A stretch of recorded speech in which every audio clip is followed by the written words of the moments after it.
Are you ready to be a part of history?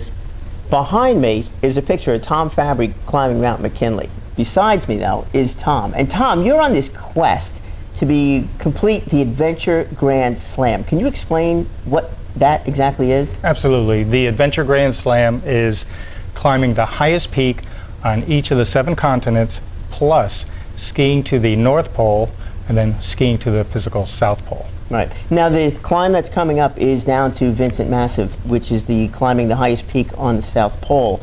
You just completed Mount McKinley. Can you explain the difference between the McKinley climb and what you expect to experience going down to Vincent Massive? Sure.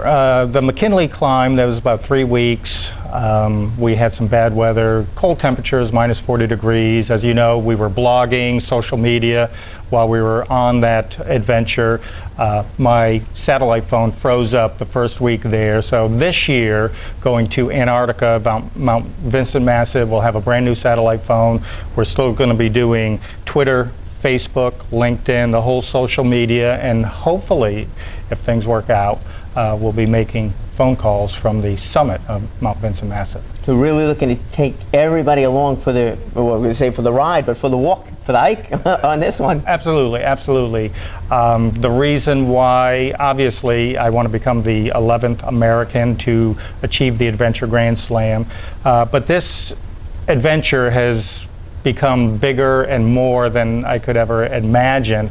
So what I found was, as I do these adventures, people want to live vicariously through me. But for me, it's twofold. Okay, one, it's self-serving. Okay, to push myself, learning, growing all the time.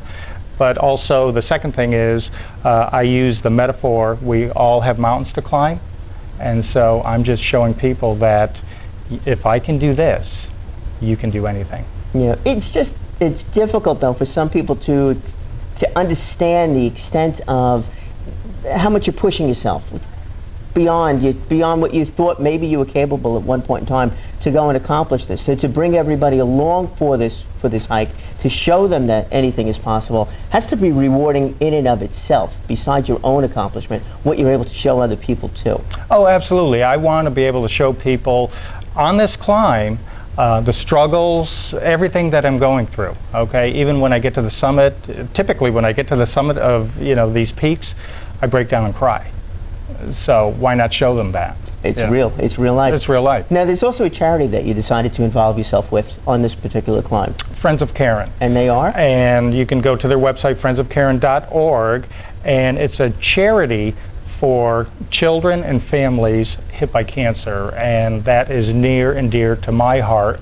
And we've decided to give a portion of the proceeds that are going towards this climb to Friends of Karen. So we found a charity that is near to us and dear to us, and we want to support them. This whole thing has become bigger than just climbing mountains. Right. The metaphor is there, and the reality is... Absolutely. Yeah. And the reality is there's so much of a takeaway on this thing, from an inspiration to see Tom go through this for your side of it also. You have an opportunity to really be a part of history by helping to support the money that is going to be needed to do this climb, but also some of that money is going to go back to Friends of Karen, going back to people that really can use the funds, and they're going through their own challenges in life.